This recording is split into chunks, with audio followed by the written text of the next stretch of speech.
మన దేవరకొండ ఫ్యామిలీ అభిమానులందరికీ కూడా థ్యాంక్ యూ. అంటే నా టాక్సీ వాళ్ళ మొత్తం ఆన్లైన్లో లీక్ అయిపోయినప్పుడు దేవరకొండ అమ్మాయిలందరూ అన్నా నీకు మేము ఉన్నాం అని చెప్పేవాళ్ళు. బేబీ ఒక 2 years అండర్ ప్రొడక్షన్ లో ఉన్నప్పుడు చెప్పేవాళ్ళు అన్నా నీకు మేము ఉన్నాం అని చెప్పేవాళ్ళు. సో మీరు ఎప్పుడో ఉన్నారు. నేను ఈ ఫంక్షన్ రావడానికి ముఖ్య కారణం కుల్ఫీల్ అటు నాతో సెల్ఫీ అండి బ్రదర్. నేను ఈ ఫంక్షన్ రావడానికి ముఖ్య కారణం అనురాగ్. ఎందుకంటే నేను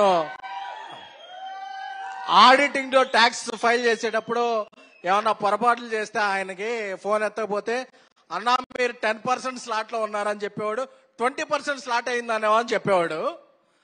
ఎప్పుడన్నా ఆయన ఫోన్ ఎత్తకపోతే అన్నా మీరు 30% స్లాట్ లో ఉన్నారని చెప్పేవాడు. బేబీ రిలీజ్ తర్వాత ఎక్కడ 40% స్లాట్ లో పెడతాడు అని చెప్పి అనురాగ్ గారు నేను ప్లీజ్. సో ఇక్కడ చూసేందుకు అగ్గిరవ్వలా ఉంటాడని చెప్పే మన east India, south India, west India, pan India national crush Rashmika గారికి సుస్వాగతం.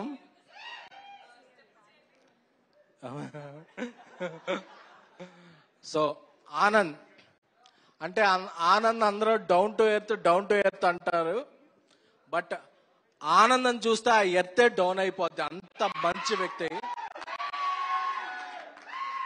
నా తమ్ముడు. ఎందుకంటే ఆనంద్ ఎప్పుడు కోపడటం చూడలేదు, ఎప్పుడు చిరాకు పట్టడం చూడలేదు, ఎప్పుడు ఇరిటేట్ అవడం చేయలేదు. తనకి చాలా నాలెడ్జ్ ఉంటుంది సినిమా అంటే. అలాగే తనకి చాలా అభిమానం ఉంటుంది అన్న విజయ్ అంటే. సో ఎప్పుడూ కూడా తనని వేరే మోడ్లో చూడలా. నేను వర్క్ చేసిన హీరోలందరిలో most passionate, most dedicated, most hard working actor ఎవరు ఉన్నారంటే ఆనంద్. ఎందుకంటే బేబీ షూటింగ్ లేట్ అవుతున్నప్పుడు ఎందుకు లేట్ అవుతుందని అడగలేదు. ఏమి అసలు తనకి క్వశ్చన్ చేసే ఇది లేదు. అంటే ఆనంద్ అనే దానికి ఒక అబ్రివేషన్, ఒక సినామీ ఉందంటే డెడికేషన్, హార్డ్ వర్క్ ఇది. సో అలాంటి ఆనంద్ 100 కోట్ల సినిమాలు కాదు, 200 కోట్ల సినిమాలు కాదు, ఎన్నో 100 కోట్ల సినిమాలు సాధించాలి. అలాగే ఈ cinema producers Kedar and Vamsi Karumanchi and వాళ్ళ వెనకాల ఉన్న విజయ్ గారు అందరూ చాలా నాకు మంచి ఫ్రెండ్స్. సో గంగం గణేష్ అనేది ఇది వినాయక చవితి సీజనే కాదు, ఏ సీజన్ సమ్మర్లో కాదు, ఏ సీజన్లో వచ్చినా మంచి హిట్ అవ్వాలి. ఎందుకంటే ఈ సినిమాలో ఆనంద్ టైమింగ్ ఏంటో బయటకు వస్తుంది. అలాగే మేము ఒక 6 minute సాంగ్ చేసాం బేబీలో, బట్ లైటర్ యాడ్ చేసాం. కానీ ఈ సినిమాలో విజయ్ పోలంకి మా డాన్స్ మాస్టర్ స్టెప్స్ కి తన వేసిన స్టెప్స్ చూస్తుంటే బీట్స్ కి చాలా బాగుంది.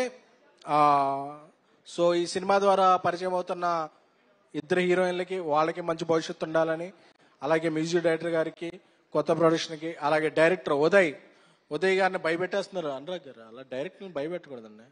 మనం అగ్రిమెంట్లో ఆర్గ్యుమెంట్లో డైరెక్టర్తో చేయకూడదు, ప్రేమతో రావాలి. నాకు రాజేష్ గారికి అన్న ఉందా అగ్రిమెంట్? ఉందా? అదే లేదు. బట్ ఆయన 10 సినిమాలు కూడా నెక్స్ట్ నాతో ఎందుకు ఉన్నాయంటే ప్రేమ. ఆ ప్రేమ అనేది ఉండాలి తప్ప మనం డైరెక్టర్లను ఎప్పుడూ లవర్ని SMS తోనూ వీటితోనూ డైరెక్టర్లని అగ్రిమెంట్ తోనూ మనం బంధించలేం, అంతే కదా. సో అలాగే మన ఆనంద్కి ఈ నెల 31న రిలీజ్ అవుతున్న గంగం గణేష ఒక బేబీని మించి హిట్ అవ్వాలని నేను మనస్ఫూర్తిగా కోరుకుంటున్నాను. ఎందుకంటే Anand different kind of genres చేయాలనుకుంటాడు. ఎందుకంటే ఏదో సినిమా ఆ గుండె బాగుండాలరా అంటారు కదా, అలాగా ఆనంద్ లాంటి హీరోలు బాగుండాలి. ఎందుకంటే ఆనంద్ లాంటి హీరోలు బాగుంటే డిఫరెంట్ సినిమాలు వస్తాయి. నెక్స్ట్ సినిమా మాదే కాబట్టి ఆనంద్ లాంటి హీరోలు బాగుండాలి. అలాగే పిలిచిన వెంటనే ఒక టైం తక్కువ ఉన్నా సరే, ఆవిడ పాన్ ఇండియా స్కెడ్యూల్ ఉన్నా సరే, నా సినిమా ప్రేమిస్తున్న సాంగ్కి లక్కీ చామ్ రష్కా గారు వచ్చారు. సో సో నేను అప్పుడు వేరే ఒక ఈ సందర్భంగా చెప్పాలి, వేరే ఒక హీరోయిన్ ని నేను అప్రోచ్ అయ్యాను. బట్ ఆవిడ డేట్ దొరకలేదు. ఆవిడ డేట్ దొరకకపోతే రష్మిక గారికి ఒక మెసేజ్ చెప్తే, ఒక మెసేజ్ పెడితే వెంటనే అప్పుడు వస్తా అన్నారు. అప్పుడు నేను అనుకున్నాను, జల్సాలో పార్వతి మెల్టన్ మిస్ అయితే ఇలియానా దొరికినట్టు. ఓకే, ఆవిడ లేకపోతే రష్మిక గారు వచ్చారని. ఎందుకంటే ఆవిడ మనసు అంత మంచిది, ఒక ప్యాషనెట్ సినిమా ఎక్కడున్నా అన్నా.